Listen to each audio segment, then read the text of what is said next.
বন্ধুরা, ফাল্গুনির রান্নাঘরে আপনাদের সবাইকে স্বাগত জানাই। আবারও চলে এলাম আপনাদের কাছে অন্য এক রেসিপি নিয়ে। তো আজকে আমি বাগানে চলে এসেছি পালং শাক তুলতে। পালং শাকেরই রেসিপি বানাবো। আজকে আমি বানাবো পালং পনির। তো কিভাবে বানাবো প্রথম থেকে শেষ অবধি পুরো ভিডিওটা দেখতে থাকুন আর আমার সাথে থাকুন। তো চলুন বন্ধুরা, এখন পালং শাক তুলে নিই। এখানটায় পালং শাক হয়েছে, এই পালং শাকগুলোই তুলবো। আর একদম নরম নরম পালং শাক, এইরকমই পালং শাক লাগবে।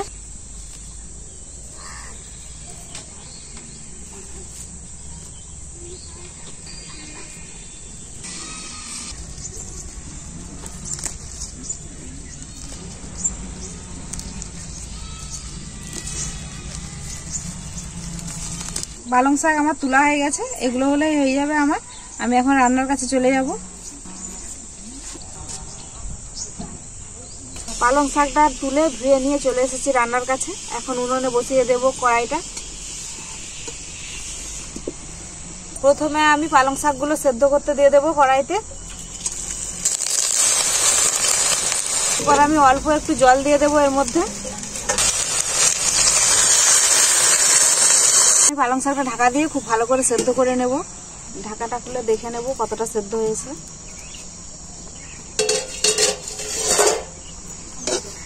পালং শাকটা খুব ভালো করে সেদ্ধ হয়ে গেছে, তুলে নেব। পালং শাকটা তো খুব ভালো করে সেদ্ধ হয়ে গেল। আবার উনুনে কড়াইটা বসিয়ে দিয়েছি। কড়াইতে দিয়ে দেব সরষের তেল। তেল খুব ভালোভাবে গরম হয়ে গেছে। এরপর আমি পনিরগুলো ভেজে নেব।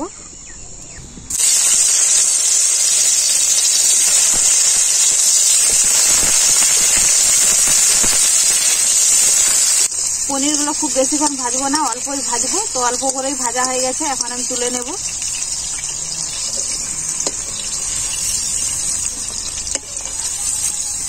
ওই তেলের মধ্যেই আমি দিয়ে দেব কেটে রাখা পেঁয়াজ।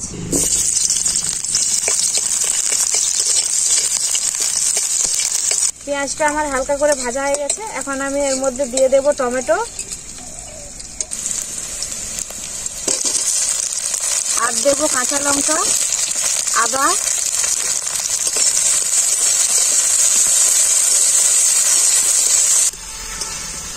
সবকিছু আমি খুব ভালো করে ভেজে নিয়েছি। এখন আমি এটা তুলে নেব।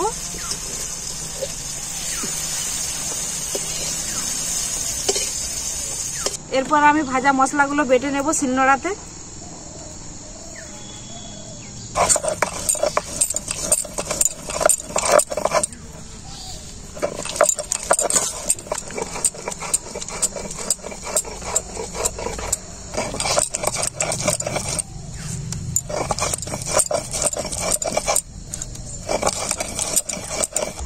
ভাজা মশলাগুলো আমার বাটা হয়ে গেছে, এখন তুলে নেব।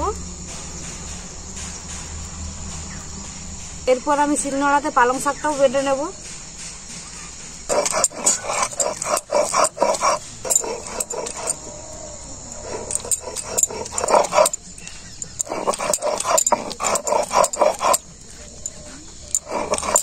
পালং শাকটাও আমার বাটা হয়ে গেল, তুলে নেব।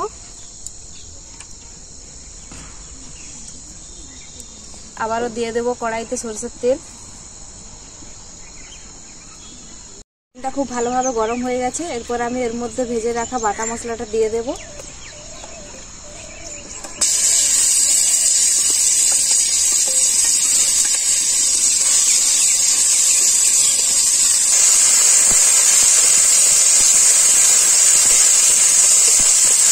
ভাজা মশলাটাকে তেলে একটু হালকা নাড়াচাড়া করে নিয়েছি। এরপর এর মধ্যে আমি কিছু গুঁড়ো মশলা অ্যাড করব। এখানে আছে হলুদ গুঁড়ো, লঙ্কা গুঁড়ো, জিরে গুঁড়ো দিয়ে দেব। আর দেবো পরিমাণ মতো লবণ।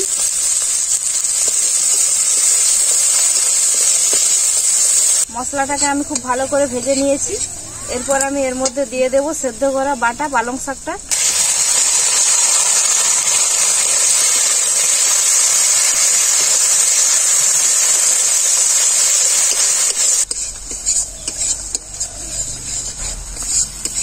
মশলার সাথে পালং শাকটাকে আমি খুব ভালো করে কষিয়ে নিয়েছি। এরপর আমি এর মধ্যে দিয়ে দেব অল্প করে জল। এরপর আমি এর মধ্যে দিয়ে দেব ভেজে রাখা পনির।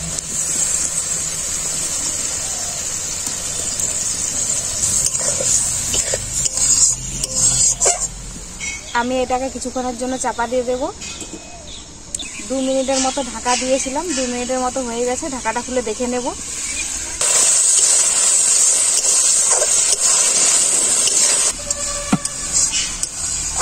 পালং পনির রেসিপিটা আমার পুরোপুরিভাবেই রেডি। এখন আমি নামিয়ে নেব।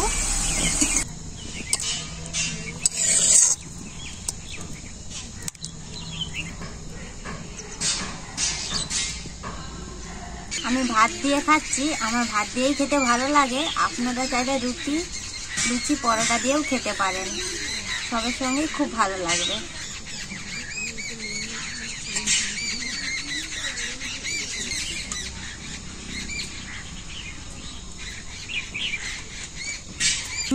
খুব দারুণ হয়েছে। মনে হচ্ছে আমি পুরোটা একাই খেয়ে নেব।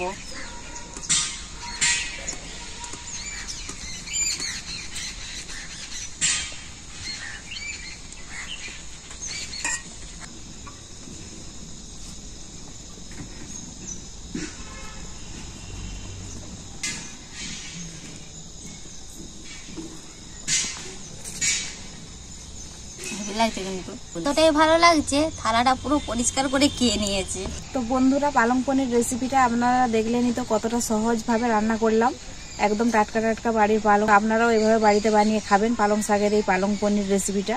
খেয়ে দেখবেন, খেতে কিন্তু খুবই সুস্বাদু হয়। রেসিপিটা কেমন হয়েছে খেয়েই আমাকে কমেন্ট করে জানাবেন। ভিডিও ভালো লাগলে লাইক, শেয়ার, সাবস্ক্রাইব অবশ্যই করবেন। প্রত্যেক দিনের মতো আজকেও বলছি, আপনারা ভালো থাকবেন, সুস্থ থাকবেন, নিজেদের খেয়াল রাখবেন। আবার দেখা হবে পরবর্তী ভিডিওতে নতুন কোনো রেসিপি নিয়ে।